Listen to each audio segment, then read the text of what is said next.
على سيدنا محمد ومولانا محمد وآله وسلم صلاة وسلام علیکہ یا رسول اللہ۔ اوقات مکروہات کے تعلق سے کل بتایا گیا تھا کہ مکروہ جو وقت ہیں وہ کون کون سے ہیں؟ سورج ڈوبتے وقت، سورج نکلتے وقت اور سورج ٹھہرتے وقت۔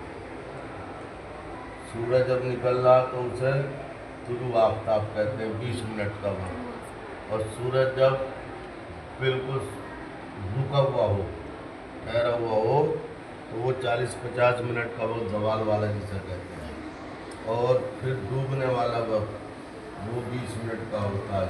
جب ڈوبتا ہے تو وہ 20 منٹ کا ہوتا ہے۔ ان میں نماز وغیرہ پڑھنا صحیح نہیں ہے، ٹھیک ہے؟ سوال اب یہ کہ مکروہ وقت چل رہے تھے، مکروہ وقت تھا، کون سا وقت تھا؟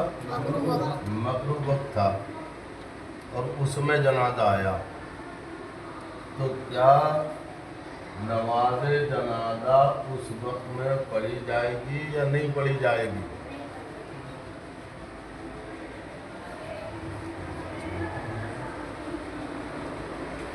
نماز جنازہ اس وقت میں پڑھی جائے یا نہ پڑھی جائے؟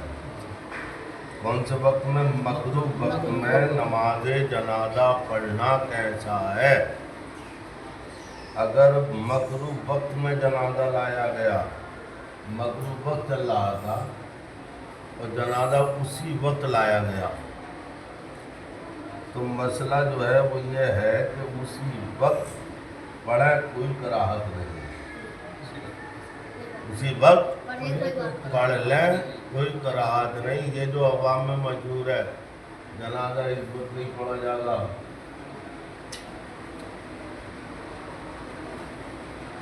جنازہ اس وقت نہیں پڑھا جائے گا، کیوں کہ مکروہ وقت چل رہا ہے، زوال کا وقت ہے، تو نماز جنازہ کے لیے وقت، نماز جنازہ کے لیے مکروہ وقت نہیں ہے، فرض نمازوں کے لیے ہے۔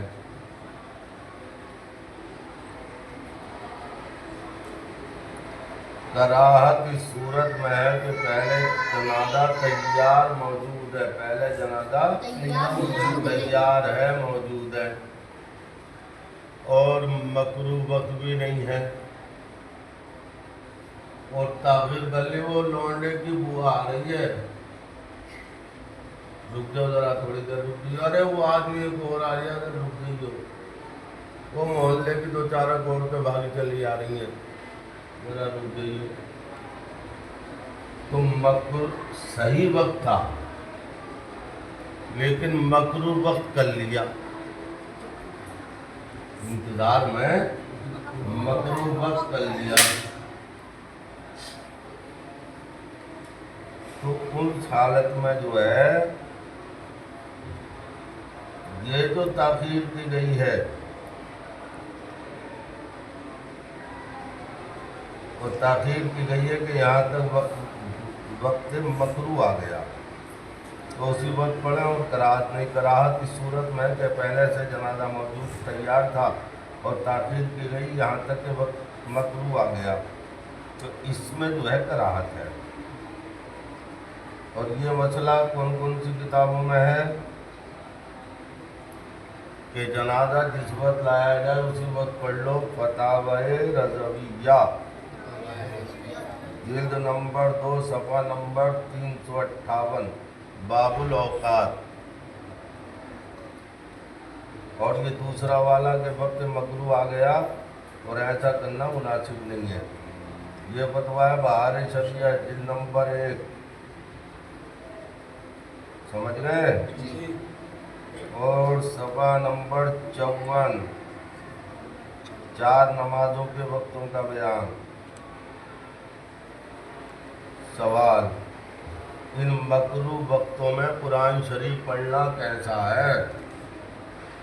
ان وقت مکروہ میں قرآن شریف کی تلاوت کرنا کیسا ہے؟ کہ سورج نکل رہا ہے اور ہم تلاوت کر سکتے ہیں کہ نہیں؟ زوال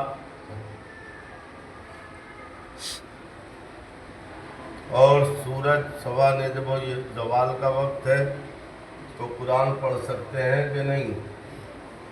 تو اس کا جواب یہ ہے کہ ان مکروہ وقتوں میں قرآن شریف نہ پڑھے تو بہتر ہے، نہ پڑھے تو بہتر ہے، اور نہ پڑھے تو کوئی حرج نہیں، بہتر ہے۔ جیسے کوئی آدمی پہلے سلام کر لے، کوئی آیا ایک دم سلام کر لے، اس نے اچھا کیا۔ اذان و اقامت کا بیان، تو یہ تھے وہ اوقات مکروہہ جن میں نماز فرض وغیرہ پڑھنا جو ہے وہ منع ہے، البتہ نماز جنازہ نماز جنازہ پڑھ سکتے ہیں، تو نماز جنازہ میں کوئی وہ نہیں ہے، کراہت نہیں ہے۔ دوسرا، قرآن شریف پڑھنا اگر نہ پڑھے تو بہتر ہے، اور پڑھے تو کوئی حرج نہیں ہے، یہ مکروہ وقت ہے۔ اور ایک مسئلہ کل اور بتایا تھا، اگر سورج نکلتے وقت فجر کی نماز نہیں پڑھی ہے تو سورج کا کنارہ دکھائی دینے لگا تو نہ پڑھے، نہ پڑھنا بہتر ہے، قضا نماز پڑھے۔ لیکن عصر میں سورج پہ نگاہ ٹھہرنے لگی اور یہ آیا، تو اس کے لیے حکم یہ ہے، عصر والے کے لیے حکم یہ ہے کہ عصر کی نماز ادا کر لے، یہ فرق ہے، ٹھیک ہے۔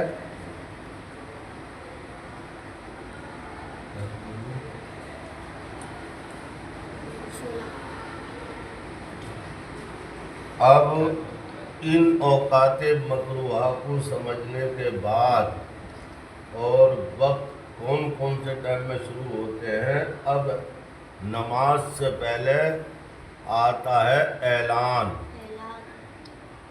آذان نام ہے اعلان کا، کیا نام ہے؟ اعلان، تاکہ لوگوں کو معلوم ہو جائے کہ بھئی نماز کا وقت شروع ہو گیا ہے۔ تو اعلان، اذان جو ہے ایک اعلان ہے، لوگوں کو معلومات ہونے کے لیے اعلان ہے۔ اعلیٰ حضرت فاضل بریلوی رضی اللہ تعالیٰ عنہ نے یہ جو اذان کچھ جگہوں پر اندر مسجد میں ہوتی ہے، جب اعلان ہے تو باہر ہوگا جبھی تو پتہ چلے گا، اندر ہم یہاں بیٹھ کے اعلان کریں تو کیا پتہ چل گیا؟ دوسروں کو سنانا، اعلان کا مطلب کیا؟ دوسروں کو سنانا۔ اب جب سنیں گے تبھی تو وہ اس پہ عمل کریں گے، نہ سنیں گے تو عمل کہاں سے کریں گے؟ تو اذان نام کیا اس بات کا ہے؟ اعلان کا نام ہے، اذان ہے۔ اب یہ اعلان کے لیے جب اللہ کے رسول صلی اللہ علیہ وسلم نے کہ بھئی یہ نماز کا وقت ہو گیا، کس طرح سے اعلان کیا جائے، کس طرح سے مطلب یہ ہے کہ پکارا جائے لوگوں کو کہ بھئی آ جاؤ، اذان آ جاؤ، ظہر کا وقت ہو گیا، آ جاؤ، مغرب کا وقت ہو گیا، آ جاؤ، فجر کا وقت ہو گیا، آ جاؤ، عشاء کا وقت ہو گیا۔ تو اس کے لیے اللہ کی جانب سے کچھ کلمات جو آذان میں دیے جاتے ہیں، اذان پڑھی جاتی ہے، کلمات خیر جو ہیں، صحابی رسول صلی اللہ علیہ وسلم نے خواب میں دیکھا کہ اس طرح سے کوئی بلند آواز سے پکار رہا، تو اللہ کے رسول صلی اللہ علیہ وسلم نے فرمایا کہ بھئی نہ تو نماز کے لیے آ جاؤ یہ بہتر ہے، نہ ڈھول بجانا بہتر ہے، نہ نغارے بجانا بہتر ہے، نہ گولا چھوڑنا بہتر ہے، سب سے بہتر یہ ہے کہ یہ جو کلمات خیر ہیں۔ اور بھی کسی صحابی نے کہا یا رسول اللہ ایسا ہی خواب ہم نے بھی دیکھا۔ تو اذان جو کلمات خیر اللہ کی جانب سے صحابیوں نے اپنے خواب میں دیکھے تھے، رسول پاک کی بارگاہ میں پیش کیے، اور رسول پاک نے اسی کلمات کو اذان کا اعلان قرار دے دیا، اور اسی نماز اذان کو ہم اور آپ جو اسی اعلان کو ہم اور آپ اذان تاکہ لوگوں کو معلوم ہو جائے کہ بھئی نماز کا وقت ہو گیا ہے۔ تو یہ جو چیز ہے اعلان اعلیٰ حضرت فاضل بریلوی کچھ علماء نے اپنی طبیعت سے اذان اندر مسجد میں زبردستی رکھی ہے۔ اذان ثانی جمعے کے دن والی جو اذان ہے اذان ثانی، دو اذانیں ہوتی ہیں جمعے کے دن، ایک تو پہلی اذان اور ایک خطبے سے دوسری خطبے کے ٹائم کی اذان، کیونکہ جمعے کا جو دن ہے وہ بہت اہم دن ہے۔ جمعے کا دن بہت اہم دن ہے، اسے عید المسلمین بھی کہا گیا ہے، عید المومنین بھی کہا گیا ہے۔ تو دو اذانیں اس لیے مقرر کی گئیں تاکہ کوئی رہ نہ جائے۔ اب جب دوسری اذان جو ہے تو اندر اگر ہو گئی تو پھر اعلان کہاں ہوا؟ وہ تو اندر ہو گئی، اور اذان کا مقصد کیا ہے؟ اعلان، دوسروں کو خبر پہنچنا کہ بھئی چلو اب وہ جو گنجائش تھی وہ بھی ختم ہو گئی ہے، امام صاحب اب خطبہ دینے کے لیے خطبہ کیا؟ تقریر۔ مگر ہماری اور آپ کی زبان اردو ہے، تو ہم اردو زبان میں اگر یہ چاہیں کہ خطبہ دے لیں تو وہ خطبہ ادا نہیں ہوگا۔ تو یہ چاہے کہ ہم اردو زبان میں ترجمہ کر کے اذان پڑھ دیں، اللہ اکبر اللہ اکبر، اللہ بڑا ہے اللہ بڑا ہے کوئی، تو اس کے لیے سخت ممانعت ہے، اذان نہیں ہوگی، خطبہ نہیں ہوگا۔ اسی زبان میں پڑھو جس زبان میں اللہ کے رسول صلی اللہ علیہ وسلم نے جو زبان استعمال فرمائی ہے اسی زبان میں پڑھو، تاکہ اللہ کے رسول کی سنت بھی ہو۔ تمہاری ہماری زبان رب کو پسند نہیں ہے، محبوب پاک کی زبان رب کو پسند ہے، اس لیے جو ہے وہی زبان استعمال کرو جو اللہ کے رسول نے استعمال فرمائی ہے، اور جب ہم وہ زبان استعمال کریں گے تو انشاءاللہ اللہ بھی خوش ہوگا، رسول پاک بھی خوش ہوں گے۔ اب یہ آج کل ایک چلیا مسئلہ آئی لو یو محمد صلی اللہ علیہ وسلم، اب یہ جلن کی بات ہے، حسد کی بات ہے، کسی کے رہبر کو، کسی کے رہنما کو، کسی کے جس کے وہ اپنا آئیڈیل بنائے ہوئے ہے اس کی شان میں گستاخی کرنا، یہ کمینے پن کی بات ہے۔